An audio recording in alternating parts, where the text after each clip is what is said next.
Thanks for tuning in to the Customer Success Festival. We really hope you're enjoying the event so far. We've got some incredible sessions lined up for you guys, so don't miss out. Also, if you're looking to connect with our speakers and other attendees, head on over to our Slack channel to continue the discussion. Now sit back and get ready for the next session.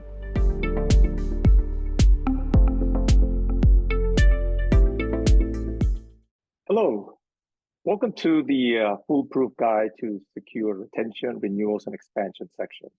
And my name is Nick Chang. I'm Global Head of Network Security Customer Success, working for Palo Alto Networks. And I appreciate your attendance to this seminar.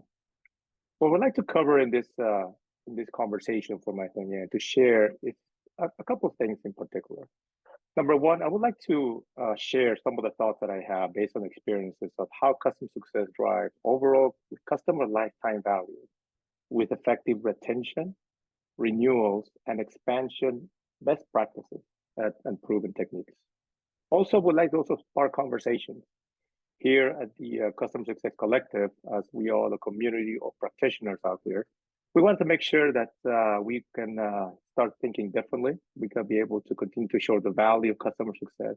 And I hope the notes and the information that you get from this webinar will help you in your job, as well as we'll love to hear from you of any ideas that either challenge it or at the same time or complement some of the conversations or some of the topics that I'll be covering in this section. Okay. Let me get started.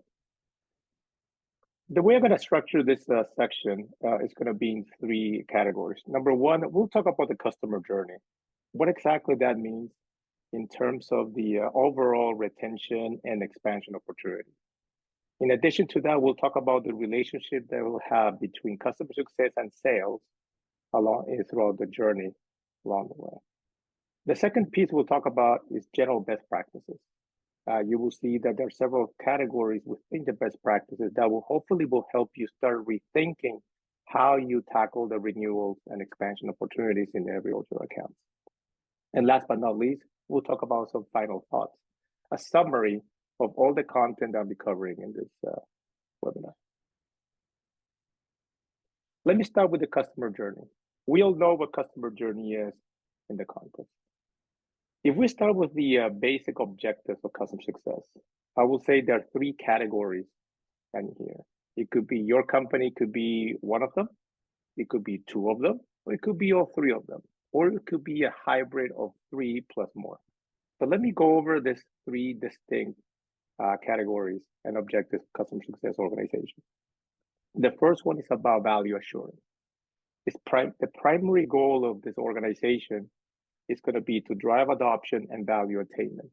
How be able to ensure that what it was sold to the customer is delivered and the success criteria the customer has set has been attained by by customer success.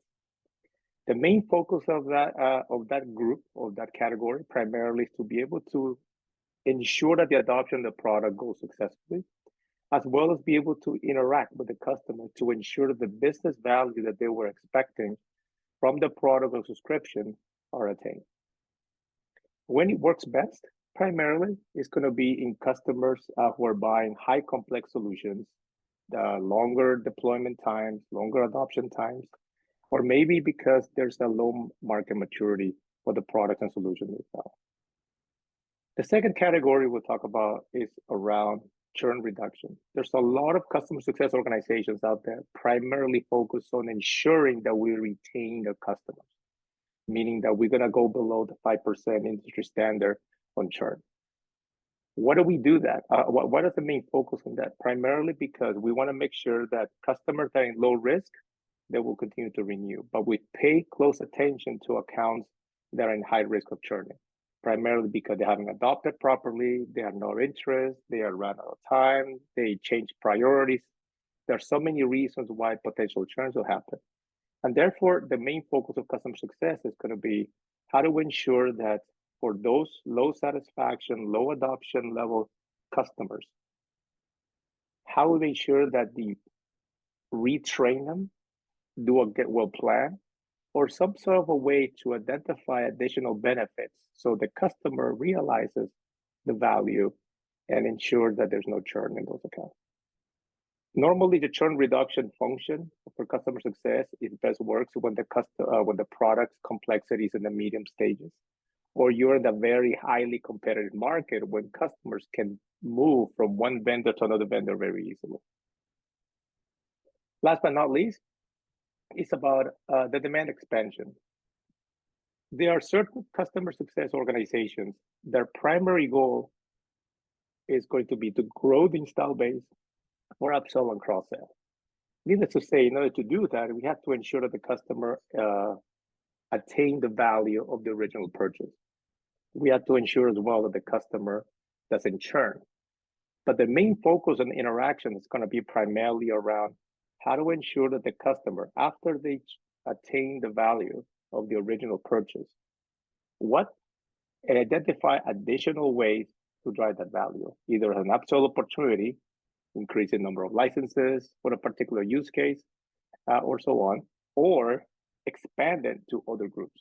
If the vendor is offering additional subscriptions, how can we ensure that the customer is buying the additional subscriptions as part of the cross-sell activity? There's a significant cross-sell and upsell opportunity, of course, is there. In addition to that, we expect that it's best when you have a product complexity in the medium stages today. So let's go over the customer journey. We have several models that we have. The one that I'm applying in here is called the LACE model, which is primarily land, adopt, consume, and expand renew. In order for illustration, I'm going to start talking about, and let me set some expectations and terminology first. The example is this journey is applied to a license adoption primarily, which is going to be the total number of licenses used of any kind divided by the total number of licenses purchased. Like I said, the reason is because there's so many journeys depending on the type of product or subscription that the company is selling to their customers. For sake of illustration, I'm going to set expectation in here of this journey to the fact that the FTV, or the first time to value, is going to be equal to 5% of licenses used or adopted. The TTV, or the time to value, is going to be 75% of licenses used or adopted. And just on average, the TTO, the time to onboard, is going to be around the 60-day mark. Like I said, just for illustration purposes. So what exactly this journey is going to be? We start with the deal registration when the opportunity is closed. Contract registration happens on our system, and the contract start date starts. Then we go to the onboarding phase. As we all know, the onboarding phase includes the activation of the licenses. And in this particular case, I just added things such as the welcome email, the initial deployment or integration is completed. And in most cases, test users are trained and onboarded. So in such a way, we get to the 1 to 5% usage. This is very key as well, because here's the part as well where we start discussing the success plan. You know, what are the main goals that the customers go after? What are success criteria? What are the use cases?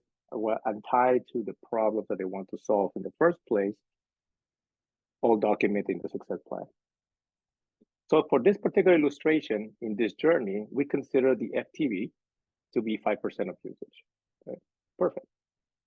So when we go to the next phase includes the adoption. In this particular example, we're considering that the adoption is going to be how be able to help grow the license usage from 6%, between 6 to 24%, in order to, in the next 30 days. In the next 30 days, we're going to do 3 additional activities. Number one, we continue to add more users. Either we help the customer or we do it ourselves as a vendor. The second part, we continue to do health checks and be able to make sure that there's no product issues that we have to escalate to our support organization as well as to engineering teams. The most important part of in my mind about adoption is going to be the additional training that we have to continue to do, either in the world of technical workshops or in the way of online or in-person training, to ensure that a well-educated customer will help accelerate the adoption of the licenses that they purchased. If we continue to the consumption phase, Here's what we help accelerate that through. Here in this example, we're considering consumption license usage between 25% and 75%. So from our perspective, from a customer success perspective, we'll continue to onboard new users. We'll, in that case, for example, manage all the release upgrades, any new upgrades, software upgrades, or so on. We'll continue to do health checks along the way, as well as QBRs and so on, and we'll be able to monitor cases to ensure that the top cases that are slowing down consumption or adoption, are tackled first, with the support of our support organization as well as our engineer organization. And last but not least, we continue to train. Why is so important about this? Because for us, in order to retain, or in order to even have additional conversations for upsell and cross-sell opportunity, we have to ensure that all these phases are going to be executed within the timelines that we think are going to be needed. Needless to say, every customer will vary, and we have to adjust along the way. But we want to have that, especially in this example, that if you have a 1-year subscription contract, we want to make sure that at least at the latest, at worst case, all these phases will be completed within 180 days. Needless to say, that varies because of the subscription, the product, the complexity, and so on. Some of them start, you can get to consumption rate at 75% at 30 days, some at 60 days, but all depends on a lot of factors. In this example, we just considered 80 days. Why is that? Because after we arrived at TTV, now we can be able to start focusing our attention on what is the core topic of this conversation. It's about renewals. How can we ensure the renewal happens? And how can we ensure that we can identify opportunities for expansion, upsell, and cross-sell opportunities? This is what we have in there. As you all know, the renewal interlock starts with CTAs, call to actions, and there are several steps along the way when you have 180 days, 120 days, 90 days, 60 days, and so on. Once again, this is assuming that the contract is 1-year subscription. This will vary time-wise if you have a 2-year, 3-year, or even a 5-year subscription. In general, what do we normally do during expansion or renewal? We continue to update the success plan. But in this case, now we continue to identify new use cases. In previous companies, the use cases are driven by applications that are loaded. In other companies, you're looking by the number of users in different groups. In other companies, another subscription, it will depend on the number of problems, additional problems that the platform and the subscription can solve. In addition to that, because we attained the 75% adoption in this example, here's a perfect opportunity for driving customer advocacy. In this case, primarily it's around how can we identify the customer references, the potential customer references that can lead into customer advocacy. As you know, the difference will be a happy customer could lead into a reference of any kind. And then the ultimate goal is to lead into customer advocacy or be a member of the CAPs, the customer advocacy boards. The third thing that we normally do in this phase is primarily continue to drive health checks, continue to drive QBRs, continue to check the customer health from all aspects, adoption, problems, case monitoring, release upgrades, prepare them all to make sure that the customer continues to adopt more than above the 75% mark for this example. Here we continue to identify cross-sell and upsell opportunities. And then, of course, we'll continue to start talking, and now start the conversation about renewal. Okay. So in a nutshell, if you take a look at the whole journey from the very beginning to the end, it is important that for us, in order to ensure renewal, either north of 95% renewals, as well as expansion opportunities, the whole journey has to work in sync, like a properly well-oiled machine on the supply chain. Let's talk about here. Let's talk about here the journey from a renewal perspective. So let's assume that we start with the 180-day mark for renewal. we're going to take the scenario here that there are three ways or three situational scenarios that I've seen in companies that I work for. One of them in which CS owns the renewal process. So there's one organization, one team dedicated to ensure that the adoption is attained, we reduce the churn, and then CS, an organization will be able to drive the renewal conversation.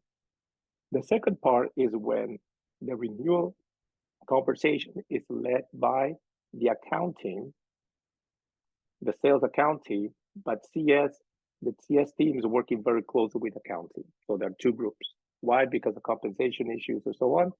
The driver of that is CS will help enable and provide information to the account team so the account team can drive those renewal conversations. The third scenario, which we're currently working on right now, is the fact that there is a third sales team dedicated to renewals only. This is a very common for enterprise customers or companies out there, in which you have an account manager dedicated to earn and get commission for all the different sales that happen, expansion, new logos, as well as renewals. Then you have a smaller team dedicated for renewals to be able to offset or be able to offload some of the work that main account manager does. And then you have the customer success team, of course, in this example. For this particular renewal journey, I'm going to stay with that scenario in which you have an account manager, an account renewals manager, and a customer success manager today. So what are the different interactions that we have in there? Number one, 180 days to renewals. We have primarily three activities in here. You can see them on screen. The communication between the CSM and the ARM are stating the fact that, look, we have 180 days before renewal. Here's the information. Here's the account information I have. Here's the customer health. Here's the option model. Here's all the use cases, the potential use case the CS can share with the ARM and the AAM. In addition to that, we start documenting those in such a way that as a team, all three members will know exactly what to expect moving forward. As you get to the 120 days to renewal, CS continues to update the account manager and the account renewals manager on the health and renewal status. In addition to that, the account manager or account renewal manager start registering potential use case and cross-sell opportunities. Last but not least, the CS team will invite the ARM to the QSRs or QBRs to strictly talk about renewals if you don't see any upsell or cross opportunities, but also will include the account manager in case there's an additional set of upsell and cross-sell opportunities that have been identified by the customer success team. When you get to the 90 days to renewal, here's the part where all three teams continue the communication. That normally happens. The account manager maybe is looking for additional budgets. The customer is intrigued for maybe a proof of concept from additional products or maybe upsell opportunities in there, increasing number of licenses and so on. So there will be very tight communication. Here's the part where we have to ensure that all three teams are updating the systems, either in Salesforce, either in any CRM system, to ensure that it's tied together with how our customer success platforms are going to be. Could be Totango, could be Gainsight, could be ChurnZero, could be any platform out there. To ensure that the information that comes from the health of the customer, from adoption and CSAT discussions and cases and so on, drives the conversation for renewals as well as for upsell, cross-sell. When you get to the 60-day renewal is where it could continue to have the conversation, but now we're engaging the customer. Because the customer, as you get to the 30 days and so on, the ARM and the AAM will continue to have this conversation. Hopefully, we'll be able to close. At the minimum, we should be looking at renewals at a minimum, right? But the goal here always has been how are we able to continue to drive expansion opportunities. If you get the point where you have several contracts into the account, cold terming is a very popular option, as we all know, such a way that you have 2 or 3 contracts, let's renew in order to ensure that the renewal dates will be the same in the new contract. It could be the case that the customer needs an upsell opportunity for one, but a cross-sell on others. The bottom line is that when we talk about the renewal journey, it's not only about renewing, us it's going to be able to see how we can continue to show more value with the customer. As we continue to the end, we'll close opportunity, and then we move from there. Needless to say, while our goal continues to be to focus on renewals, focus on expansion, and so on, there will be a point in time that the customer either changes their priorities, and even though all the things that we do, we should expect some churn. But we want to minimize the churn along the way in order to keep our GR as high as 95% or higher. Okay. All right, let's go over and discuss some general practices in renewals. I categorize the general practice into 3 buckets. The first one is about customer journey. What exactly we have to do throughout the journey to ensure that by the time we go to renewal stage, it becomes formality. The second bucket is primarily around business insights and operations. What do we have to do to ensure that we have the right information and the right playbook in order to almost guarantee, but in order to drive those renewals and expansion conversations.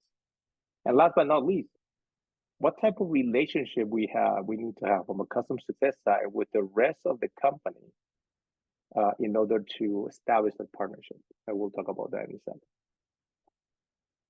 First, from a customer journey perspective, there are several areas I want to address. Number one, in order to almost guarantee a renewal, first thing is foremost, and this is a no-brainer, we have to deliver what was sold. If we sold 10,000 licenses, we have to deliver 10,000 licenses. What I mean deliver is primarily how to ensure that the licenses are activated properly, the information is provided to the customer, all the business case that was originally sketched by the sales team is delivered and met by our customer success team. Guarantee, no. The second practice, or the best practice I recommend is about, when we start thinking about renewals, we have it in 2 ways. The first sale normally happens, and then you start small, and then you grow. The second type of sale is when you go the big bang. You sell a lot of licenses, but we run the risk to the fact that the customer either is going to downsell on renewal time, or even worse, they will churn because they haven't used them all, or they ended up right-sizing it. So it depends on that. So the best practice here around set the customer partnership for growth is primarily around how to have the mentality that this is going to be a long-term partnership and not a first-time bang. Needless to say, if customer success is not only in the first new logo sale, it's going to be a little challenging primarily because of the compensation models. But in reality, as a company, as a vendor selling to a customer, we want that long-term growth. We want that partnership to ensure that the customer lifetime value, both revenue and percentage-wise, will continue to grow. Very key to do that. Third, it's about ensuring that successful onboarding process happens. I alluded it earlier. Ensuring that the licenses are activated properly. In this case, ensuring that the welcome email with all the right information is in there. Ensuring that the CSM, CS teams engages with the customer on the right time. All other functions or sources if needed. It could be the professional services team, it could be a support team, it could be the product management team, and so on. To ensure that you have one cohesive set of teams that ensures the best customer experience possible to the customer, and ensures that all the proper training, and most important part of it, the initiation of the success plan starts in this phase. The earlier we start that process, and the faster we start that process, the better you will get the engagement from the customer, as well as the accelerates the adoption of the purchase. Needless to say, the next best practice I'm recommending here is about how we ensure we can help accelerate the value adoption and with effective success planning and education. Let me elaborate a little more. We have the phases of value from a customer's perspective to a vendor. Value definition is when the customer is figuring out what is the problem they have and what are the different vendors can provide to them. Value, when the value is defined and the purchase happens, it jumps to the next phase. For the customer, we call it the value onboarding. Value onboarding means customer now wants to start seeing the results of it. They want to start enjoying the results of it. So the onboarding of that value, which is highlighted in the previous best practice, ensures that the customer experience says, yes, I'm getting there, this looking good, have people trained, and so on, and now I'll be able to enjoy the benefits of it. Then we go to the value adoption, and exactly what this comes through. Value adoption has to include 3 different areas. Number 1, proper identification of all the problems that led to the purchase of the subscription or the solution. Second, proper identification and agreement of the target goals that the customer wants to achieve with the solution that was purchased. Third and last is going to be proper definition and agreement of the success criteria, as well as the use cases on how to meet that criteria, agreed by the customer. That will drive a successful plan, as well as successful education of the customer in order to ensure that they can accelerate adoption. My mantras always in here have been that if we sell a Ferrari to a customer, and the customer decides to use the Ferrari to win a race or to drive the Ferrari at 5 miles an hour in Miami Beach, that's the prerogative and that's the goal. The Ferrari can be able to help achieve both goals, but we have to be very clear with the customer on what exactly their intended target goals are that are solving a business or technical problem, and that allows us to be able to help accelerate that adoption.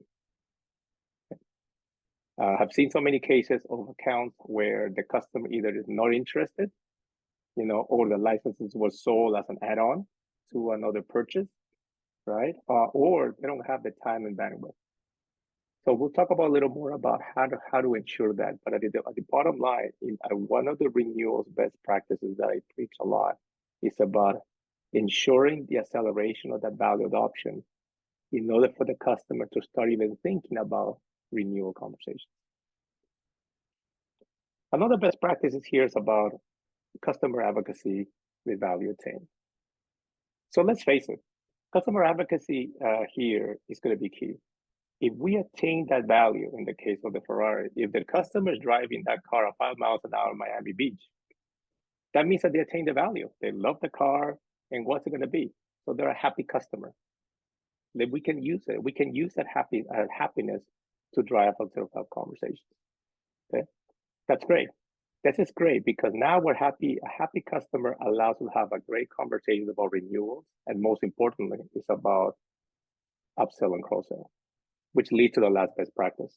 The last practice to talk about is how we can lead value selling. Value selling is going to be key in the case of if the customer has a great experience in the onboarding process, they have achieved their goals through the value adoption process and success planning.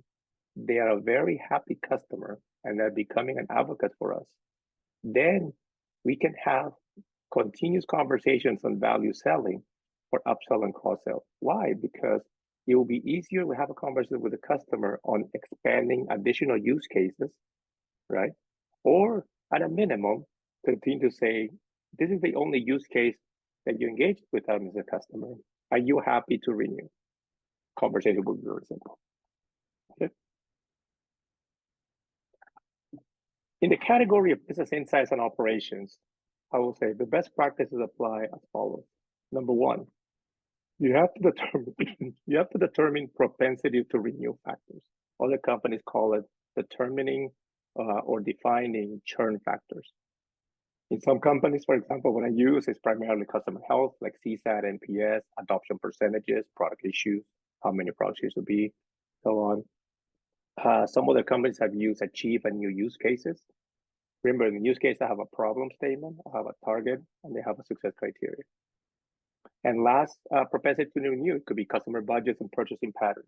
Even though the customer's health is high and they have brand new use cases to renew and so on, it could be that the budget has some budget challenges. They have a merger and acquisition that happened to me, one of the customers, or they decided to centralize all the budgeting and purchasing power to another location. So we have to determine those to ensure that at least we have in our playbook what exactly are going to be the factors that a customer will drive the renewal process. The second part is about how do we ensure that we define that account segmentation as well as the coverage model. Why? Because it's important. You know, we all have account segmentation criteria based on ARR, MRR. It could be in some cases ATV available to ATR available to renew. There are several concepts of how to define that. Some of them will also be applicable: number of site allocations, complexity, budget allocation. Also, the account of CSM ratio will vary based on that account criteria, as well as other things such as like what exactly are the GR for certain categories or segmentation of accounts, what's the potential churn, those things. So those are just factors if you think about it. I know it varies based on company to company, but it's very clear to have that account segmentation criteria coverage model. Having that in addition to a propensity to renew will help to develop and roll out that renewal playbook. The renewal playbook should have several scenarios. If it's a high propensity to renew index and it's tied to a particular segment, these are the actions that have to happen. And we'll have some examples in the next slide to talk about. In addition to that, there's some other opportunity to say, well, what exactly are going to be those factors? We document those, and then we ensure that we train our teams, both in the case of companies where CS owns the renewals, they train the CS organization. In the case that companies have a sales organization and the CS organization driving renewals, we train both groups. Effective and regular training happening, ongoing. It happens to me, I go speak by experience, to ensure that that will continue because people will stay relevant into what are the latest and greatest techniques that they can apply in order to drive the renewal conversations. Okay. As an example, like I said, segmentation varies, but for example purposes, I took an example where you have 5 different tiers. I want to highlight 3 key points in here. Number 1, the segmentation described on the left-hand side, it varies and should be more than just ARR. I know in some cases ARR is the main driver, okay? But then we started to find out that depending on the complexity of deployment of the platform or the solution, as well as maybe the number of sites, maybe the number of use cases, you know, or the high spend, that should be part of the index of the propensity to renew index that has to be developed. The second piece is on the right-hand side about renewal playbook. In this example, the renewal playbook is driven by a 3-pronged strategy: a defense strategy, a develop strategy, and an acquire strategy. Defense strategy means that those accounts in tier 1, for this example, had bought everything we have. There's nothing else to sell, there's nothing to upsell or cross-sell. However, we have to make sure that we have to retain them. So the goal of the defense strategy will be to retain high customer experience, keep the customer advocacy high, keep the high adoption, keep the CSAT. The second piece here is about the develop strategy. This will be for, in this example, tier 2 or tier 3.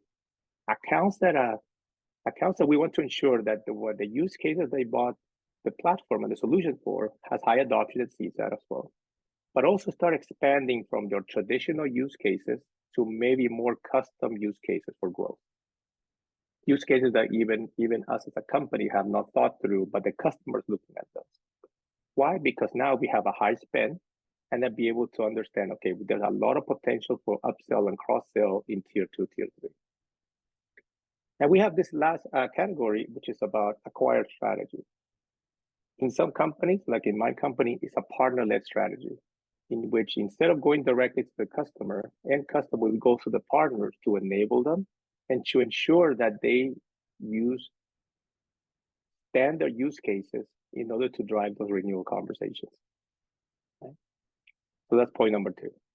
Point number 3 is also defining the available to renew, the revenue that is available to renew in one given fiscal year, and then define what I call on this the top account.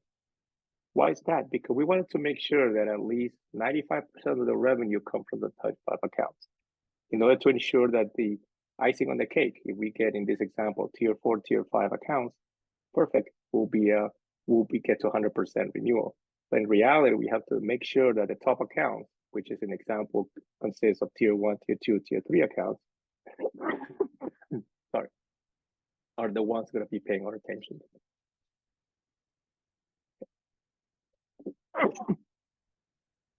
The last category is about partnerships. It is well known in the industry that the renewal process is not only a sales organization's role or a customer success organization role, it's a team effort. By experience, I can share that relationship that CS has to have with the product management teams and engineering, as well as our sales counterparts and marketing teams, as well as other parts of the services organization, the professional services, support, education is going to be key.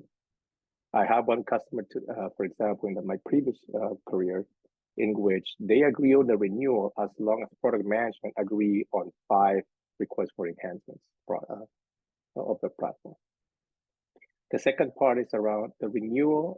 In the case of sales and marketing, I have another customer in which they agreed on on renewing as long as not only we will give them a platform for them to showcase their solution. So that's great. It's a customer that's happy, they agree on the renewal, but at the same time also we gave them a platform so they can share that to our own customers. And then last but not least, the support side. We want to make sure that customer success ties very closely with support and professional services, because if we need additional help to help adopt the customer adopt our platform, we'll be able to resolve those cases quicker. This is where the collaboration with the rest of the service organization will be critical going forward. Final thoughts. You have heard about so many things in here, from the journeys, how we get there, how we attach, and different best practices. But I want to leave you with 3 thoughts along the way. Number 1, in order to ensure a successful renewal at a minimum or expansion as well as upsell conversation, we have to ensure the value, onboarding, adoption, consumption, attainment happens. So the renewal happens at the very beginning, not at 180 days before contract ends. It happens at the very beginning. It has to be right. Everything has to be right. We have seen cases, of course, even the adoption may be low where the customers renew because they continue. So you have to make sure that fine-tune all the different metrics to ensure that you can measure when a customer, effectively, when a customer onboarding, adoption, consumption, attainment has been successful. The second part is that follow the playbook. Be focused on the execution of it. I've been in situations in previous careers where the playbook changed every quarter. Well, that's not going to work, especially because your subscriptions are a year long, 2 years, 3 years long. So you have to make sure the target with execution. Now, it will not be the first version of the playbook, has to be, let's say, version 1, but we renew and review the playbook, I would suggest, either every year to ensure that there's a target execution, that we can see the results of the execution based on the playbook that has been developed. And last but not least, it's about one team approach. It's a whole army of people. It's a one team approach to the whole company in terms of renewal. There's no such things about sales team or the customer success team driving renewal. It's the entire company driving. I had cases actually with the CEO have been able to help close it with the renewal process and so on. So having said that, I really appreciate your time. I really appreciate the Customer Success Collective to give me opportunity to present.